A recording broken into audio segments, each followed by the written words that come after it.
예, 서울 구롤의 윤건영입니다. 후보자께서는 12년 전에도 인사청문회를 한번 받아보셨죠? 예, 그렇습니다. PPT 내용 한번 봐주십시오. 12년 전에 헌법재판관 인사청문 당시에 제기됐던 의혹들입니다.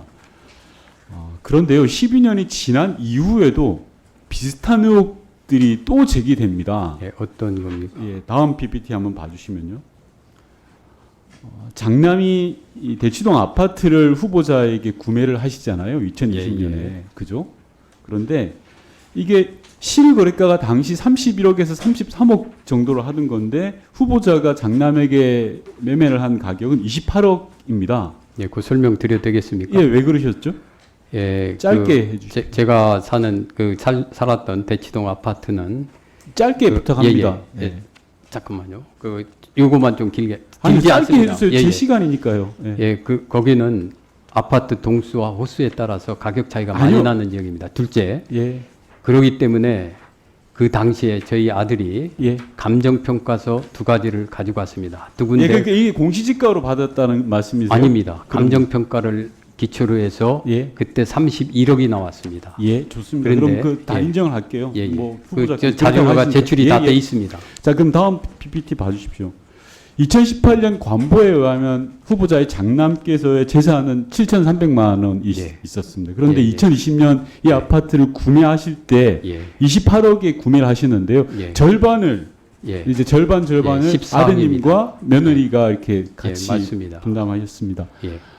7,300만 원 재산이 어떻게 갑자기 14억이 되셨습니까? 2년 만에? 그 당시에 14억이고요. 예, 그 예. 중에서 임대보증금이 13억 5천 정도가 됩니다. 예. 그리고 거기에 또 장남이 그동안 벌었던 그 17년경서부터 18년까지 벌었던 돈이 있습니다. 네. 플러스 본인이 그 집을 살 즈음에 2억 정도의 자, 제가 사용을 설명드릴게요. 했습니다. 답변이 길어지니까 장남이 제출한 자료에 의하면 예. 급여를 2억 5천 받았다 그랬고요. 그리고 처갓집에서 1억 5천 증여를 받았다 그랬고요. 대출을 2억 받았다 그랬습니다. 도합 6억을 구했다고 했습니다. 그죠? 처갓집에서 받은 것이 죄송합니다만 3억입니다. 아니, 저한테 주신 자료가 2억 아니 5천. 그건 오늘 자료가 다 제출이 돼 있을 겁니다. 아니, 오늘- 오늘 1억 5천으로 저희가 알고 좋습니다. 아니, 3억입니다. 예, 좋습니다. 그럼 예, 7억 예. 5천이라고 할게요. 예, 예. 14억에서 7억 5천만 해명이 되는 거고 나머지는 해명이 안 되는 아닙니다. 거예요. 그 자료 보시면은 자료를 다 보고 말씀드리는 거예요. 아니, 왜 자꾸 아니라 그러세요? 아니 후보자님? 그 후보자님, 제가 다시 물을게요. 예, 예. 답변을 정확하게 해주시고 예, 짧게 예. 하시면 돼요. 예, 예. 14억의 돈을 소명을 해야 되는데 예. 자제분께서 벌었던 급여가 2억 5천, 증여받은 게 3억이라면 3억, 그럼 도합 5억 5천이에요. 예, 은행에서 대출받은 게 2억이에요. 예. 7억 5천이에요. 거기에다가 나머지 임대보증금이 있지 않습니까? 임대보증금은 그럼 며느리가 한 건 14억을 어디서 나셨습니까? 며느리도 제가 직을 얘기하면 됩니까? 예. 지금 의사입니다. 아, 그래서- 의사라고 해서 14억이 갑자기 생깁니까? 아유, 의사는 제가 말씀드리는 제 거- 얘기를 말씀드리면 아니, 잠깐만, 제가 말씀드리는 건 이 재산 형성 과정이 투명해야 된다라는 투명합니다. 겁니다. 그 자료는 잠시만요. 이 자리는 예. 청문회 자리예요. 예. 국회의원은 국민을 대신해서 후보자한테 이 요모조모를 방금 물어보는 말씀드리지 않았습니까? 잠시만, 예. 잠시만 시간 좀 끊어주시고 위원장님한테 의사진행 발언 좀 할게요. 예. 위원장님, 후보자가 계속해서요, 의원들 질의에 대해서 본의원 질의만이 아니라 계속 일종의 뭐 이런 느낌이 드는데 싸우려는 듯한 느낌으로 계속 대답을 하십니다. 이래가지고는 네. 제대로 된 청문회가 전 진행되지 않는다고 생각합니다. 의원이 질의하는 질문에 답변을 하시고 시간이 부족하면 위원장한테 허가를 듣게 해서 나중에 답을 하면 됩니다. 지금도 본의원이 이야기하는데 계속 중간에 말을 자르고 들어오세요. 이런 청문회가 제대로 진행 안 됩니다. 분명하게 경고해 주시고 지적해 주시기 바랍니다. 저기 후보자님 제가 몇 번 완곡하게 말씀을 드렸는데요. 예. 네. 예, 지금 송구합니다. 우리 청문위원이 20분이 넘죠. 예, 예. 예, 7분, 5분 이런 식으로 질의를 하다 보면 오늘 24시가 돼도 예. 사실 몇 차례 질문을 못 합니다. 예. 예, 국민을 대표해서 질문을 하는데 사실 시간이 굉장히 제한되어 있어요. 예. 그러다 보니까 질문 과정 속에서 즉각적인 답변을 하고 싶은 마음은 있겠지만 질의가 계속되는 한은 질의를 다 들어주시고 예. 주의 깊게 메모하셨다가 예. 시간이 끝나고 나면 답변할 수 있는 시간을 간략하게라도 드릴 테니까 예, 알겠습니다. 질문을 충분히 들어주시고 바로 답변하고 싶다라고 해도 좀 참았다가 답변해 주셨으면 예, 청문회가 원활하게 진행될 것 같습니다. 예, 송구합니다. 계속 이렇게 하시면 주의 드릴 수밖에 없어요. 예, 네네.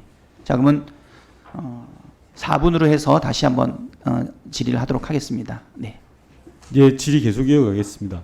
자료에 의하면 건저당 채무가 없습니다. 따라서 28억을 전액 현금으로 구매했다고 밖에 본 의원은 생각할 수밖에 없습니다. 즉 자제분과 며느리가 각각 14억의 현금을 만든 겁니다. 그럼 그 14억을 어떻게 만들었는지에 대해서 국민들은 의구심을 갖는 거죠. 근데 본 의원에게 제출한 자료를 보면 6, 7억 정도까지 밖에 해명이 안 됩니다. 나머지 자료에 대한 해명이 안 돼서 이런 질의를 드리는 거고요. 다음 PPT 봐주시면 합리적 의심으로 왜 이렇게 됐을까라는 생각을 해보면요. 재산신고 의무기간이 종료가 된 겁니다. 즉, 제가 생각할 때 이유는 단 하나라고 생각합니다. 후보자께서 헌법재판관을 마치시고 다시 공직을 맡을 생각이 별로 없으신 거예요. 그러다 보니까 이 난리가 났다라고 본인은 생각을 합니다. 나중에 억울한 게 있으면 답변을 하시면 되고요. 다음 PPT 봐주십시오.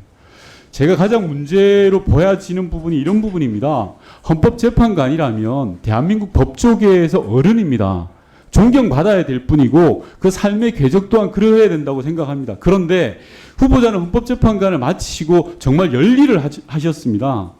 취업심사 대상이 아닌 시그니처라는 법무법인에 1년 근무하시고 곧바로 법무법인 화우로 옮기십니다. 그리고 회의 한 번에 중소기업 연봉을 받는 사회이사를 여러 군데를 하셨습니다. 과연 이러한 삶이 위법한 행위는 아니라 할지라도 헌법재판관을 하셨던 원로 법조인으로서 후배 법조인들에게 보여줘야 될 표상인가라는 것을 청문회에서 묻고 싶은 겁니다.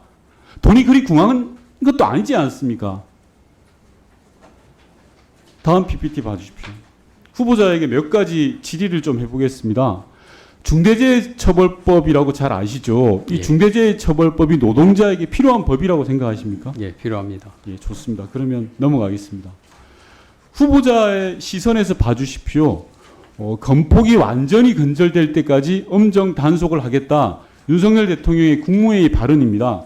저 발언에 대해서 후보자의 시선에서 어떻게 바라보십니까?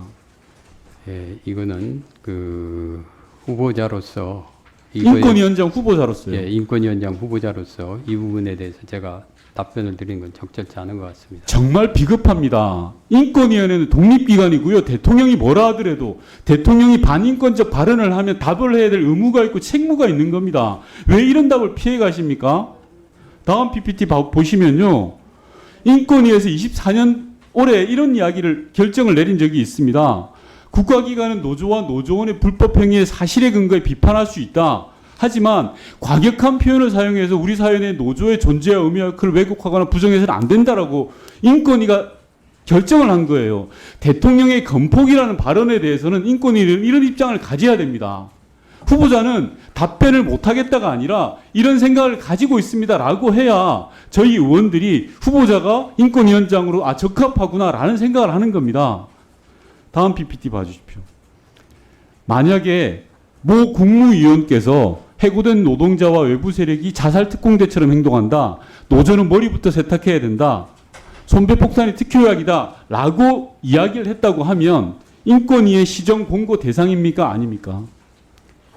이거는 제 혼자 판단할 문제가 아니요. 아니라 후보자 위원장 후보로 나온 거예요. 이걸 왜 혼자 판단을 못합니까? 그거는 또 그럼 다 물어봅니까? 다른 여러분들하고 후보자 같이, 개인의 판단을 묻는 거예요. 예, 이걸 시정공고 대상이라고 말도 못합니까?